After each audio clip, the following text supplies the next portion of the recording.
2월 10일 월요일 구원의 손길이 닿는 곳에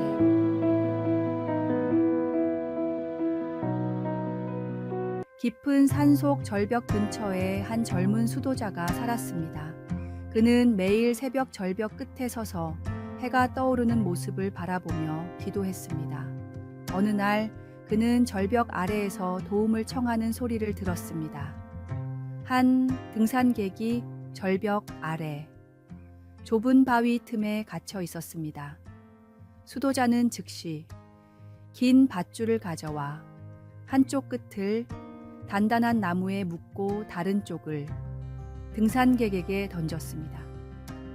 하지만 등산객은 밧줄을 잡으려 하지 않았습니다. 왜 밧줄을 잡지 않으시나요? 수도자가 물었습니다. 전 제 힘으로 빠져나갈 수 있습니다. 다른 사람의 도움 따위는 필요 없어요. 등산객이 대답했습니다. 시간이 흘렀지만 등산객은 여전히 바위 틈에 갇혀 있었고 해가 저물기 시작했습니다. 추위와 공포가 그를 엄습했지만 자존심 때문에 도움을 받아들이지 못했습니다. 수도자는 포기하지 않고 말했습니다. 당신이 밧줄을 잡는 것은 제가 구하는 것이 아닙니다. 오히려 당신이 저를 구하는 것입니다. 당신이 그 밧줄을 잡지 않으면 저는 평생 한 생명을 구하지 못했다는 죄책감에 시달릴 것입니다.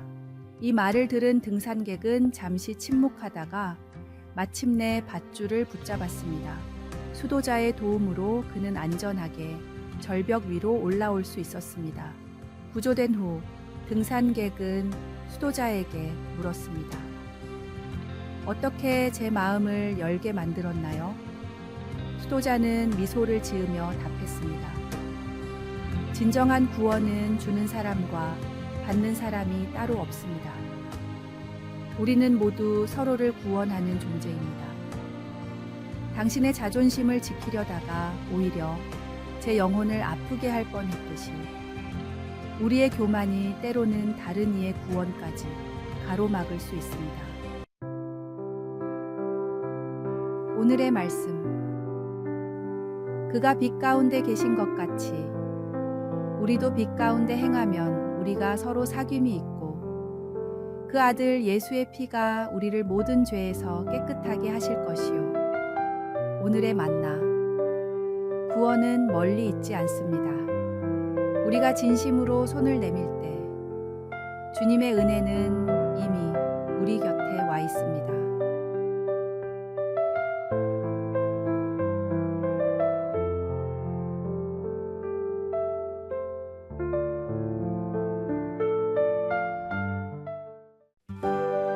(2월 11일) 화요일 영양폭포 2004년 한 생태학자는 미국 옐로스톤 국립공원의 놀라운 변화를 기록했습니다. 70년 만에 늑대들이 다시 공원에 도입된 후 예상치 못한 일들이 일어났기 때문입니다. 늑대들이 사슴의 개체 수를 조절하자 과도하게 뜯어먹히던 어린 나무들이 자라나기 시작했습니다. 강가의 버드나무와 사시나무가 다시 자라났고 이는 새들과 비버들의 서식지가 되었습니다. 비버들이 만든 댐은 다양한 수생 생물들의 보금자리가 되었습니다. 더욱 놀라운 것은 늑대들이 강의 흐름까지 변화시켰다는 것입니다.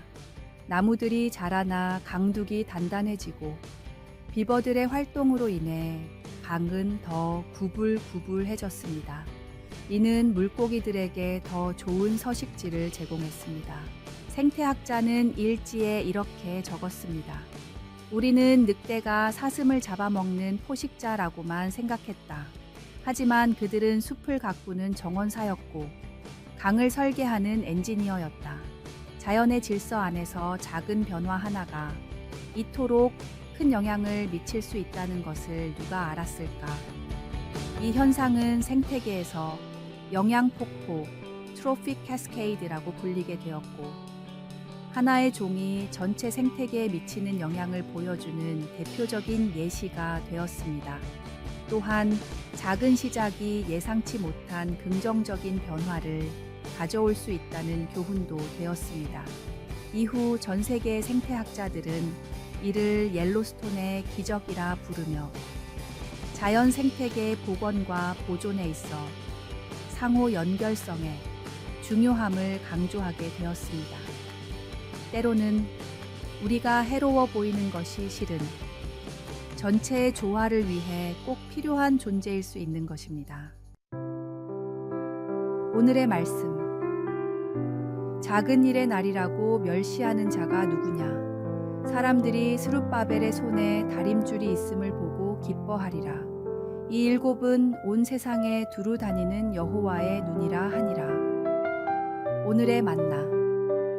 모든 존재는 그 자체로 하나님의 창조 안에서 중요한 역할을 맡고 있으며 작은 변화조차도 하나님의 계획 안에서 놀라운 선순환을 이루어낼 수 있습니다.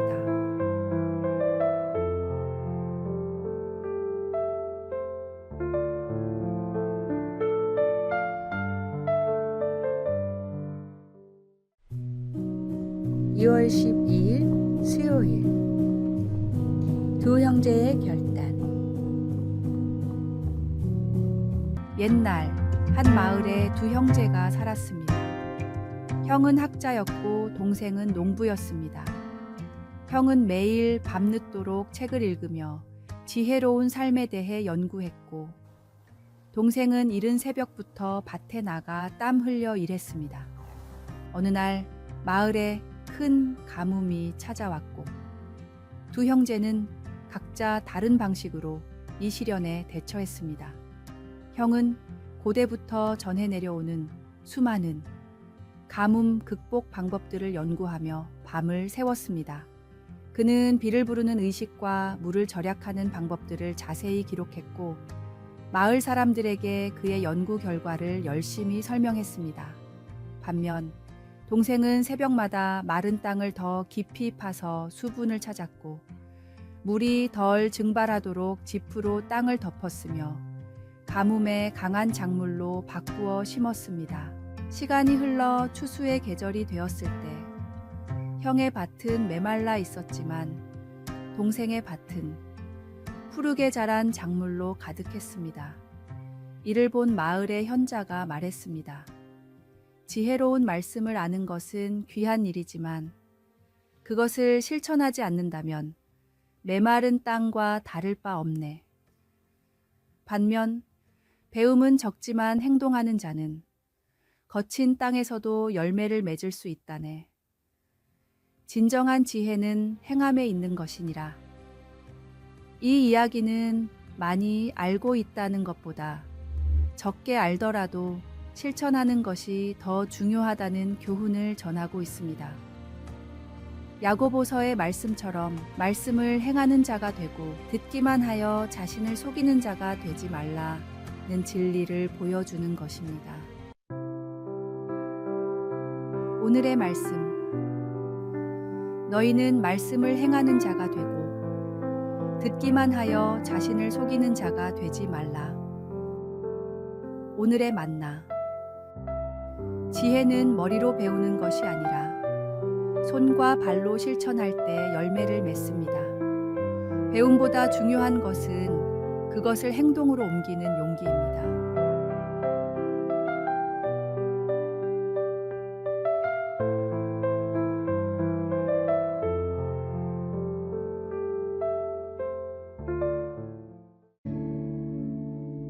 (2월 13일) 목요일.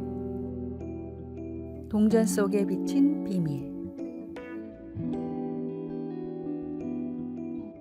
고대 로마의 한 시장에서 일하던 상인이 있었습니다. 그는 매일 아침 자신의 가게 앞을 쓸며 하루를 시작했는데, 어느 날 한 늙은 노예가 그의 가게 앞에서 쓰러진 것을 발견했습니다. 노예는 며칠 동안 먹지 못해 지쳐 있었고, 상인은 그를 일으켜 물과 빵을 건네주었습니다. 노예는 감사의 표시로 자신이 간직하고 있던 오래된 동전 하나를 상인에게 주었습니다. 이 동전에는 비밀이 있습니다. 당신이 누군가에게 친절을 베풀 때마다 이 동전을 바라보세요. 그러면 놀라운 일이 일어날 것입니다. 상인은 그 말을 믿지 않았지만 동전을 받아 주머니에 넣어두었습니다. 그리고 매일 아침 가게를 열 때마다 그 동전을 바라보는 습관이 생겼습니다. 신기하게도 동전을 볼 때마다 누군가를 도와주고 싶은 마음이 커졌고 그의 작은 친절들은 시장 전체로 퍼져나갔습니다. 세월이 흘러 그의 가게는 시장에서 가장 번창하는 곳이 되었습니다. 사람들은 그의 가게를 행복한 가게라고 불렀고 어려운 이웃들은 그곳에서 항상 따뜻한 위로와 도움을 받을 수 있었습니다. 많은 시간이 지난 후 상인은 우연히 그 동전을 자세히 들여다보게 되었습니다. 놀랍게도 그것은 평범한 구리 동전이었고 특별한 것은 동전의 반질반질한 표면이 거울처럼 비치는 것뿐이었습니다. 그제서야 상인은 깨달았습니다. 동전에서 본 것은 다름 아닌 자신의 모습이었고 그가 베푼 친절은 결국 자신의 마음을 비추는 거울이 되어 돌아왔다는 것을 말입니다. 오늘의 말씀. 임금이 대답하여 이르시되 내가 진실로 너희에게 이르노니 너희가 여기 내 형제 중에 지극히 작은 자 하나에게 한 것이 곧 내게 한 것이니라. 오늘의 만나. 진정한 변화는 외부의 특별한 힘이 아닌 우리 안에 있는 선한 의지에서 비롯됩니다.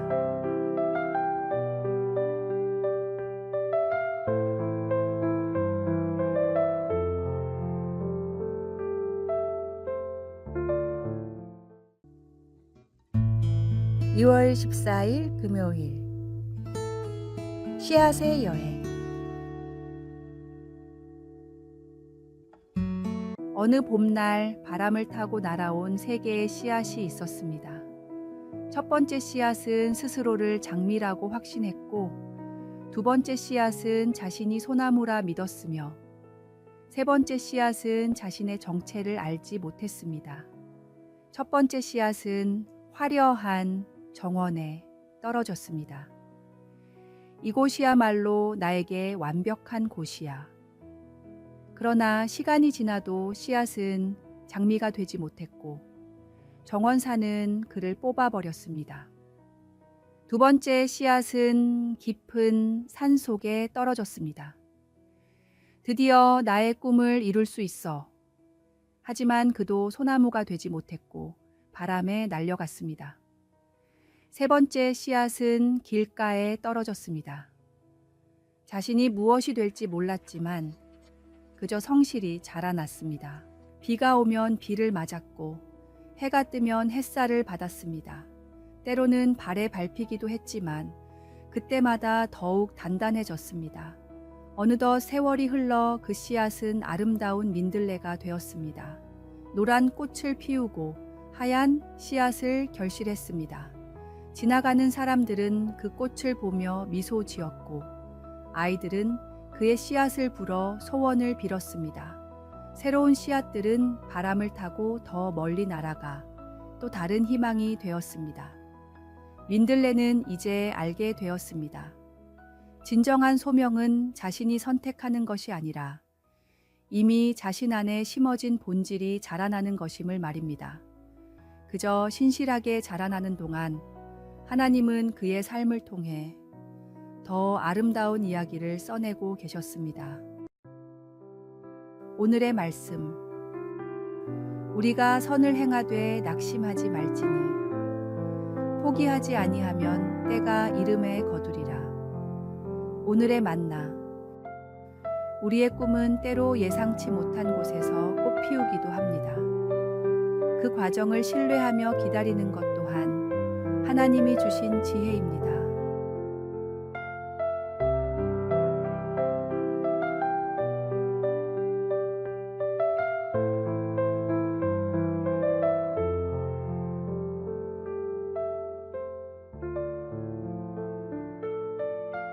아래에 빨간색 글자 구독을 누르시어 더 많은 전도의 열매를 맺으시기를 기도합니다.